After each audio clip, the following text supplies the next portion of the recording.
Comment on fait pour pardonner à quelqu'un? Ça nous arrive à tous de subir une maladresse de quelqu'un, de vivre quelque chose qui nous blesse, que ce soit une crasse, que ce soit une critique. On se sent vraiment meurtri, touché, blessé et on peut avoir une grande difficulté à pardonner. On peut avoir envie de le faire, mais ne pas trouver le moyen ou les ressources de le faire. C'est ce que je veux vous donner dans cette vidéo. Je veux qu'on s'en parle, je veux vous donner des clés pour pardonner à quelqu'un si vous avez envie de le faire. Et si vous n'avez pas envie de le faire, je tiens à l'intention que vous puissiez avoir aussi des déclics dans cette vidéo. Je vais rentrer dans le vif du sujet dans quelques secondes. Avant ça, je me présente. Non, je ne m'appelle pas Henri, je m'appelle Nathalie Martin. Je suis coach en éveil de conscience. J'accompagne des hommes et des femmes qui veulent créer une vie remplie de sens et d'abondance. Si vous voulez en savoir plus sur mes services de coaching, sur ce que je fais, comment je travaille, vous pouvez consulter la description qui accompagne cette vidéo. Rentrons maintenant dans le vif du sujet de comment on fait pour pardonner à quelqu'un. Encore une fois, c'est quelque chose qu'on peut tous vivre. On est heurté, on est blessé, on tourne en boucle, on n'arrive pas en fait à oublier ce qui s'est passé. On y repense, on rumine, puis quand on y pense, les ressentis, les émotions qui n'ont pas été digérées sont encore vraiment présentes. Et poussé par ça, on peut en arriver à rompre une relation alors qu'on tenait à la personne, et quand bien même on rompt avec cette personne-là, quand bien même on ne la voit plus, elle fait encore partie de notre quotidien parce qu'on n'arrive pas à lâcher et on n'arrive pas à pardonner. Puis parfois, c'est avec nos proches, c'est-à-dire qu'on ne rompt pas la relation, on continue à côtoyer cette personne-là, mais on n'arrive pas à pardonner non plus, on reste comme bloqué.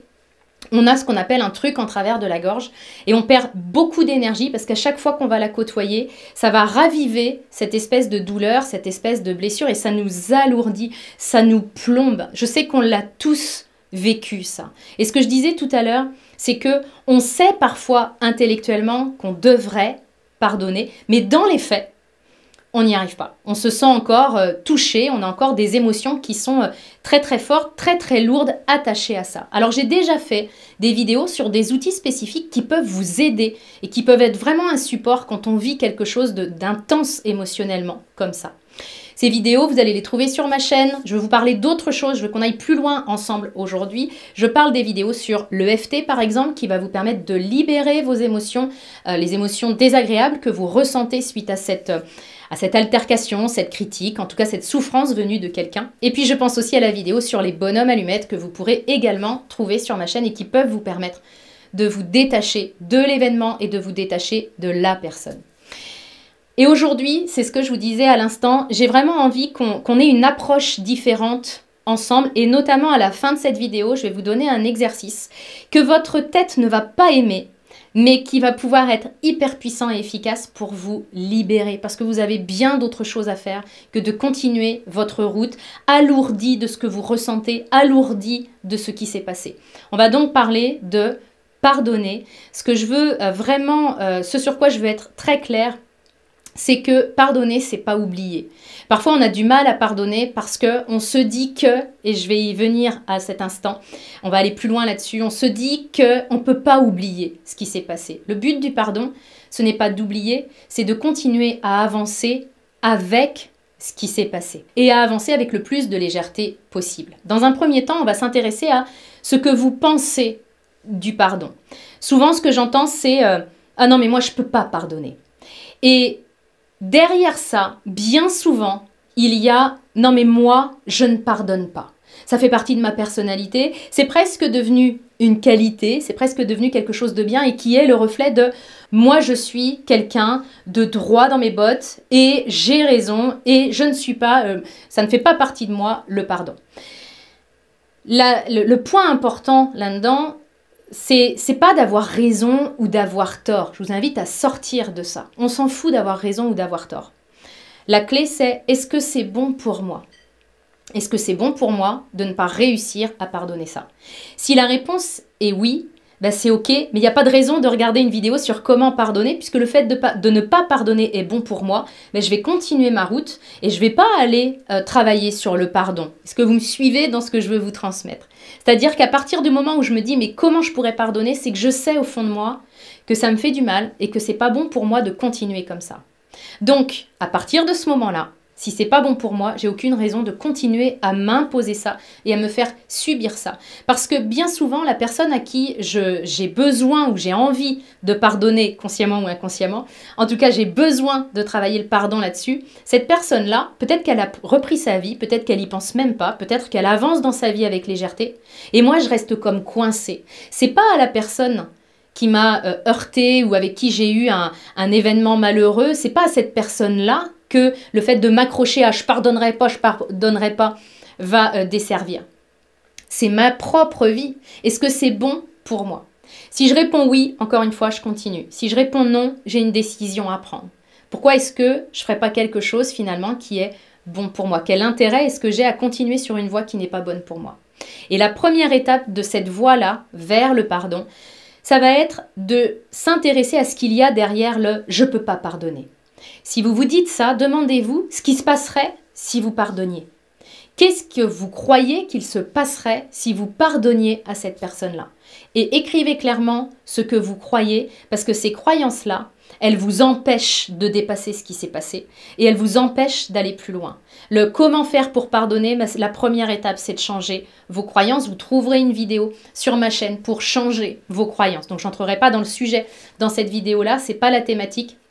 Mais si vous identifiez des croyances qui vous poussent à ne pas pardonner, du style si je pardonne, je vais oublier, si je pardonne, il va recommencer, si je pardonne, il va croire que je suis quelqu'un de faible, par exemple, eh bien, allez nettoyer tout ça parce que tant que vous vous accrochez à ces croyances-là, vous ne pourrez pas pardonner. Si vous avez besoin de vous motiver pour aller pardonner, demandez-vous aussi ce que ça vous coûte de ne pas pardonner. Ce que ça vous coûte en temps, en pensée, ce que ça vous coûte en énergie. Parce que toute l'énergie que vous mettez là-dedans, à vous accrocher à cet événement du passé, vous ne pouvez pas la mettre ailleurs.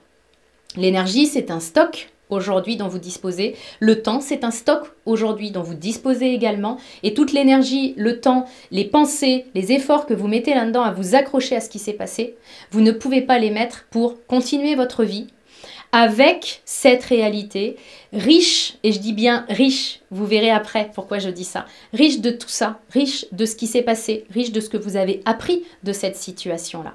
Donc, identifiez vraiment ce que vous coûte le fait de ne pas pardonner, ça va vous motiver à pardonner, je pense. Une autre question que je vous invite à vous poser, une fois que vous aurez identifié le coût, c'est est-ce que je veux continuer à payer ce prix-là ? Est-ce que c'est bon pour moi? Je pense que la question, la réponse en tout cas, vous viendra spontanément.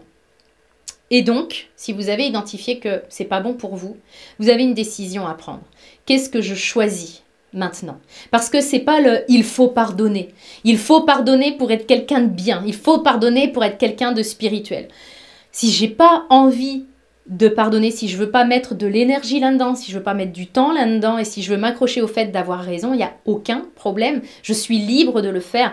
Foutez-vous la paix avec les « il faut », avec les « je dois », pour aller vraiment dans « est-ce que c'est bon pour moi? Est-ce que j'ai envie de ça? Et qu'est-ce que je décide maintenant ?» Si je décide aujourd'hui que le prix à payer est trop lourd, je peux décider d'arrêter de le payer.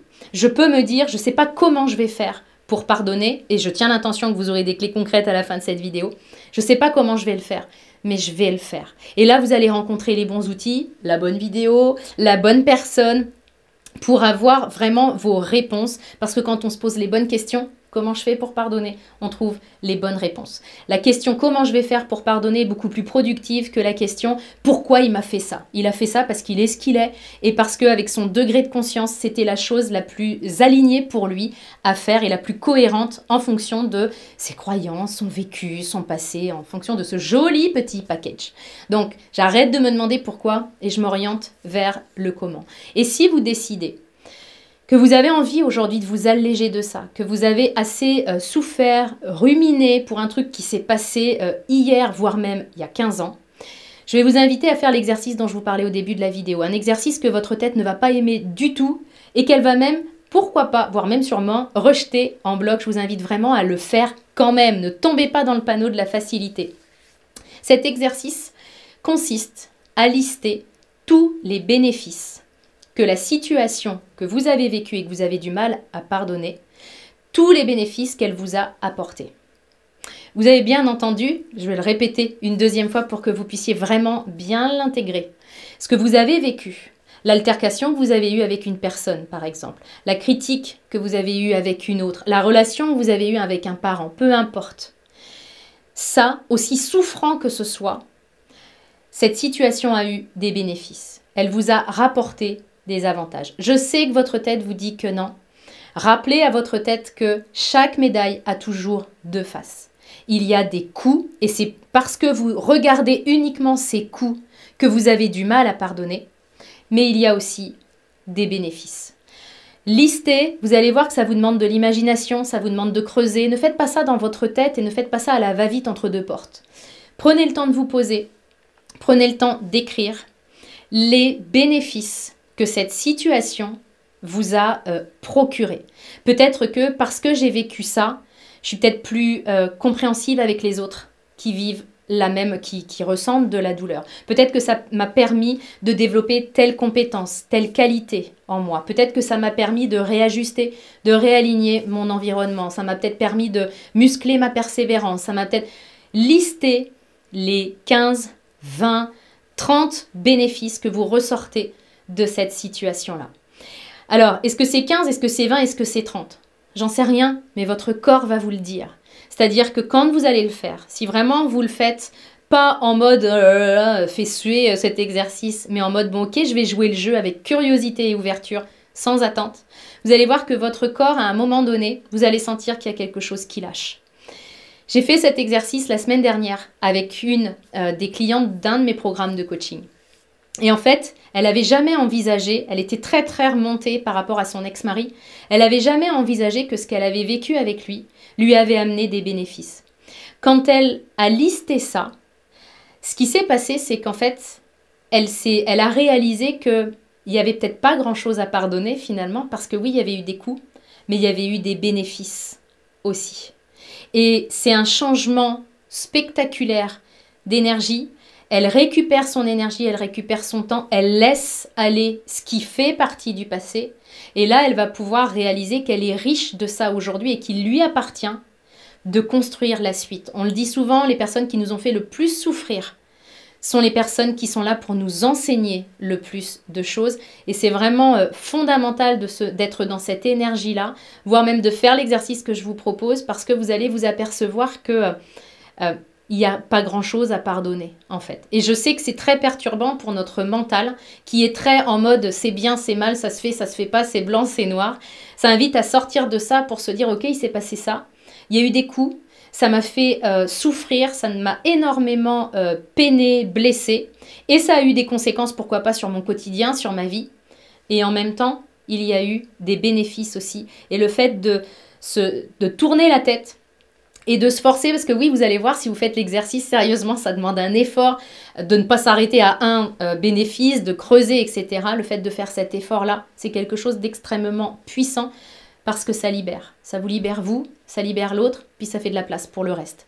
C'est l'intention que je tiens pour vous, d'avoir une belle place, non pas pour ce qui appartient au passé, mais pour ce qui appartient au futur, qui est entre vos mains et que vous êtes libre de construire comme bon vous semble. Si vous voulez en savoir plus sur comment on peut le construire ensemble avec mon aide à vos côtés, je vous invite à consulter la description qui accompagne cette vidéo. Si cette vidéo vous a plu, n'hésitez pas à la partager, à la liker, la commenter. En faisant ça, vous m'aidez à apporter une contribution de plus en plus grande et massive et je vous en remercie par avance. À très bientôt dans une prochaine vidéo.